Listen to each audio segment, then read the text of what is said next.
दोस्तों, जब से इजराइल और फिलिस्तीन का ये युद्ध चालू हुआ है, तब से ही आप लोगों ने कभी न कभी इस बारे में तो जरूर सोचा होगा कि आखिर गाजा की तरफ से लड़ने वाले हमास ग्रुप कौन है। आखिर कौन है हमास नामी ये ग्रुप और इसका उद्देश्य क्या है और ये आखिर चाहता क्या है।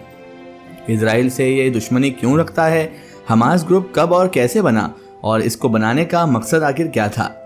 तो आप बेफिक्र रहिए, क्योंकि इस पर ही आज की वीडियो बेस्ड है। क्योंकि आज हम आपको यही टॉपिक पूरी तरह से क्लियर करने आए हैं। आपके जहन में जितने भी सवाल हैं, जितने भी डाउट्स आपके दिमाग में आ रहे हैं, वो सारे डाउट्स अब क्लियर हो जाएंगे, क्योंकि आज आपको इस बारे में हम डिटेल से बता देंगे। तो वीडियो शुरू करने से पहले अगर आप चैनल पर नए हैं तो आप चैनल को सब्सक्राइब कर दीजिए और पास में दिए गए घंटी के आइकन को दबा दीजिए, ताकि हर आने वाली नई वीडियो की नोटिफिकेशन आप तक पहुंचती रहे। चलिए शुरू करते हैं।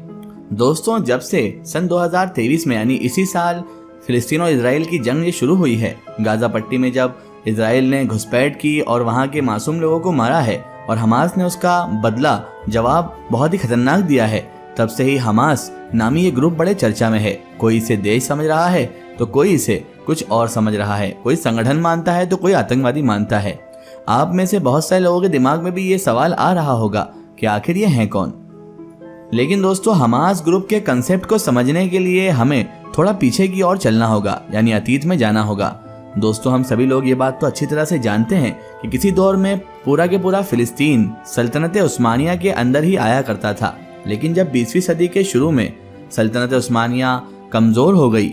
और वर्ल्ड वॉर के बाद कमजोर हो जाने की वजह से सल्तनत उस्मानिया इस दुनिया से खत्म हुई, तो फिलिस्तीन के पूरे इलाके पर बरतानिया का कब्जा हो गया, यानी उन्हीं ब्रिटिशर्स का कब्जा हो गया जिन्होंने हमारे भारत देश पर भी बहुत सालों तक कब्जा करके रखा। उसके बाद जब सन 1948 में अंग्रेजों ने फिर इस इलाके को यानी फिलिस्तीन को अपने कब्जे से छोड़ा, तो फिर इसको दो हिस्सों में डिवाइड कर दिया, जिसमें एक हिस्सा तो मुसलमानों के लिए छोड़ दिया गया, जबकि दूसरे हिस्से को यहूदियों को दिया गया और यहूदियों को दिए गए हिस्से का नाम ही इजराइल रखा गया था। दोस्तों, पूरे फिलिस्तीन के साथ साथ यरूशलेम यानी बैतुल मुकद्दस नाम के उस मशहूर और ऐतिहासिक शहर को भी आधा आधा कर दिया गया था, कि जिस शहर को दुनिया के तीनों ही मशहूर धर्म यानी यहूदी, मुस्लिम और ईसाई बहुत ज्यादा अहमियत देते हैं, और तीनों ही धर्मों को फॉलो करने वाले लोग इसे बहुत ज्यादा मुकद्दस, पाक, पवित्र मानते हैं।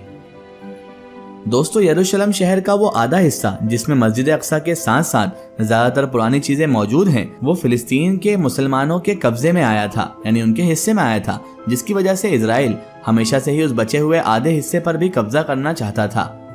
और आखिरकार 1968 में जब इजराइल और अरब देशों की लड़ाई हुई तो उसको वो मौका मिल गया। 1968 में अरब देशों को हराने के बाद इजराइल ने बचे हुए उस आधे हिस्से पर भी कब्जा कर लिया, कि जिसको फिलिस्तीनी मुसलमानों के हिस्से में दिया गया था। और तब से ही आज तक ये इजराइल पूरे के पूरे फिलिस्तीन पर ही कब्जा करना चाहता है। तब से लेकर आज तक लगातार उसी कब्जे की वजह से इजराइल और फिलिस्तीन के बीच जंग होती रहती है। हालांकि दोस्तों, आपको बताते चलें कि इंटरनेशनल लेवल पर भी इजराइल को इस मामले में कोई विदेश सपोर्ट नहीं करता है, और लगभग सारे ही देशों का ये मानना है कि 1968 में इजराइल ने यरूशलेम शहर के बचे हुए जिस दूसरे हिस्से पर कब्जा किया था वो गैर कानूनी था। लेकिन क्योंकि अमेरिका इजराइल को सपोर्ट करता है, तो बहुत सारे अमेरिका के तलवे चाटने वाले देश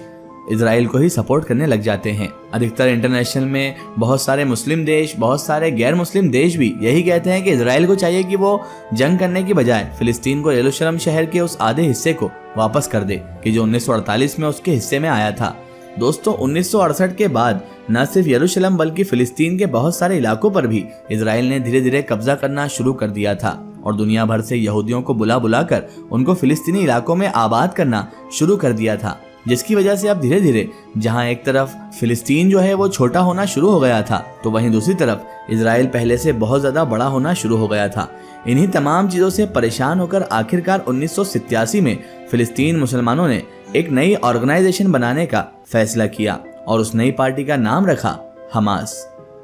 दोस्तों, आपको बताते चले कि हमास को दो हिस्सों में डिवाइड किया गया था, यानी कि दोस्तों, जो हमास है वो न सिर्फ एक जबरदस्त पॉलिटिकल पार्टी है, बल्कि साथ साथ एक ताकतवर और खतरनाक आर्मी भी है। इसकी आर्मी को शुरू से ही ये जिम्मेदारी दी गई थी कि वो न सिर्फ फिलिस्तीन के मासूम मुसलमानों की, फिलिस्तीन के आम नागरिकों की इजराइल के जुल्म से हिफाजत करेगा, इजराइल के इस जुल्म से उसे बचाएगा, बल्कि साथ ही साथ इजराइल से उन फिलिस्तीनी इलाकों को भी आजाद करवाए कि जिन इलाकों पर इजराइल ने गैर कानूनी तरीके से कब्जा कर रखा है। यही वजह है दोस्तों कि जब हमास वजूद में आई तब से लेकर आज तक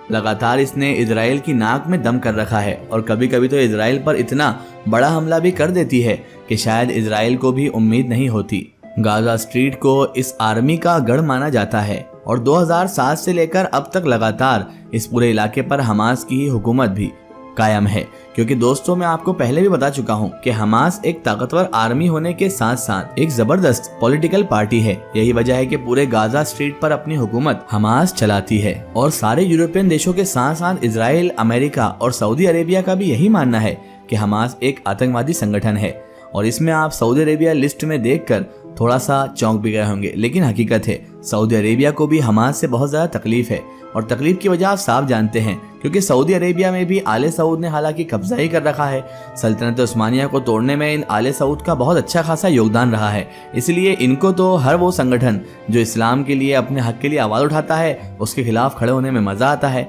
इसलिए सऊदी अरेबिया की गवर्नमेंट भी हमास के खिलाफ है और इसे एक आतंकवादी संगठन मानती है और इसको जल्द से जल्द बैन करना चाहिए, यह सऊदी अरब का भी कहना है। और वहीं दूसरी तरफ तुर्की, ईरान, पाकिस्तान और कतर जैसे बहुत सारे ऐसे देश हैं कि जिनका ये मानना है कि हमास एक इनकलाबी आर्मी है, यानी वो इनकलाब लाना चाहते हैं, यानी एक ऐसी आर्मी है कि जो अपनी आज़ादी के लिए जंग कर रही है। और यही वजह है कि इस तरह के सारे देश हमेशा इस ऑर्गेनाइजेशन को यानी कि हमास को सपोर्ट करते रहते हैं, इसके सपोर्ट में खड़े रहते हैं। जबकि तुर्की और कतर जैसे कुछ देश तो ऐसे भी हैं जो न सिर्फ इसके ऑर्गेनाइजेशन को सपोर्ट करते हैं बल्कि माली तौर पर हमास को सपोर्ट भी करते हैं, माली तौर पर हमास की मदद भी करते हैं। बल्कि दोस्तों तुर्की दुनिया का इकलौता ऐसा देश है कि जो हमेशा पूरी दुनिया के सामने इस बात को कबूल करता आया है कि वो हमास का पक्का दोस्त है। न सिर्फ दोस्त है बल्कि हर हालत में हमेशा हर तरह से उसकी मदद करने के लिए भी तैयार है।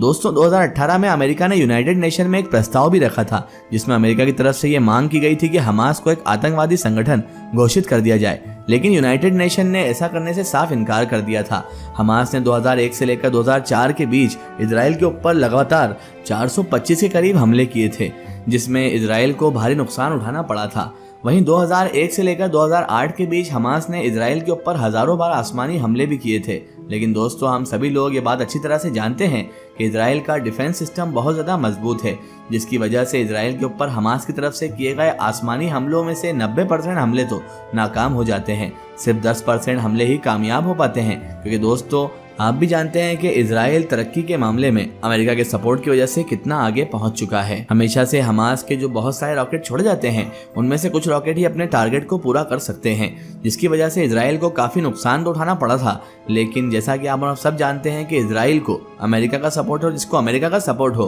उसे हल्के फुल्के नुकसान से कोई फ़र्क भी नहीं पड़ता है। दोस्तों जैसा कि मैंने आपको पहले भी बताया था कि हमास नामी ये जो ग्रुप है, ये जो आर्मी है, ये गाजा के इलाके में रहती है और गाजा फिलिस्तीन का वही छोटा सा इलाका है जो चारों तरफ से इजराइल से घिरा हुआ है। इसीलिए इजराइल इस खतरनाक आर्मी से सतर्क रहने के लिए ड्रोन के जरिए से इस इलाके की निगरानी करता है, जिसकी वजह से हमास की ये आर्मी अपनी ज़्यादातर जो मिशंस होते हैं वो सुरंगों में ही अंजाम देती है और इसके लगभग सभी फौजी अपना ज़्यादातर वक्त सुरंगों में ही गुजारते हैं। फिलहाल दोस्तों आपकी इस बारे में, हमास के बारे में क्या राय है, हमें कमेंट सेक्शन में ज़रूर बताएं। आज की हमारी वीडियो में बस इतना ही। अगर ये वीडियो आपको पसंद आई है तो इसे ज़्यादा से ज़्यादा शेयर कीजिए और इसे अपने फ्रेंड सर्कल, अपने रिश्तेदारों तक जरूर पहुंचाएं। इसी तरह की इन्फॉर्मेटिव और हिस्टोरिकल वीडियो के लिए हमारे चैनल को सब्सक्राइब कीजिए और पास में दिए गए घंटी के आइकन को जरूर दबाएं ताकि हमारी आने वाली हर नई वीडियो की नोटिफिकेशन आप सब तक पहुंचती रहे। जय हिंद, वंदे मातरम।